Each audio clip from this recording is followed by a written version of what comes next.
त्यांच्या स्मृतीस विनम्र अभिवादन करण्यासाठी उपस्थित महाविद्यालयाचे सन्माननीय प्राचार्य डॉक्टर संजय नगरकर साहेब, त्याचबरोबर सर्व शाखांचे उपप्राचार्य, पाटील मॅडम, कार्यालयीन सर्व सेवक, रेल्वेचे सर्व कर्मचारी, आपल्या सर्वांचे मी या कार्यक्रमामध्ये मनपूर्वक स्वागत करतो. आणि या निमित्तानं इतिहास विभागाचे प्रमुख पैलुमी सर यांना मी विनंती करतो की आपण आपले विचार व्यक्त करावे.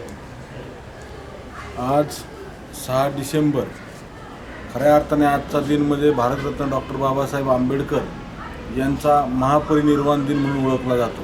तर प्रथमतः या महापरिनिर्वाण दिनानिमित्त विनम्र असं अभिवादन करून आपण आज या ठिकाणी भारतरत्न डॉक्टर बाबासाहेब आंबेडकर यांच्या जीवन व कार्याचा आढावा या ठिकाणी थोडक्यात घेणार आहोत, की जेणेकरून त्यांचं कार्य समजल्यानंतर त्यांची जी काय महानता आहे ते आपल्याला यापुढं लक्षात येईल.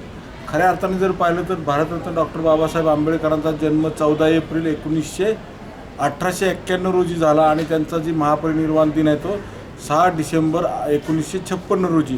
दरम्यानच्या या 65 वर्षाच्या कालखंडामध्ये त्यांनी जो संघर्ष केला, त्यांनी जे कार्य केलं, त्या कार्याचा या ठिकाणी आपण थोडक्यामध्ये आढावा या ठिकाणी घेऊया.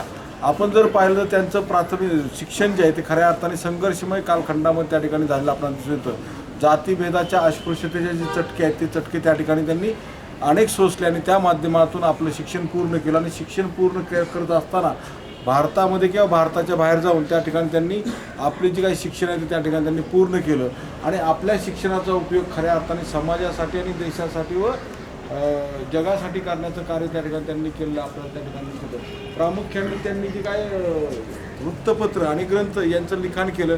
या वृत्तपत्र आणि ग्रंथाच्या माध्यमातून त्या ठिकाणी त्यांनी समतावादी विद्रोही विचार जे आहेत ते त्या ठिकाणी मांडले. त्या माध्यमातून दलितांच्या अस्मिता व स्वाभिमान जागृत करण्याचं काम त्या ठिकाणी भारतरत्न डॉक्टर बाबासाहेब आंबेडकरांनी केलं.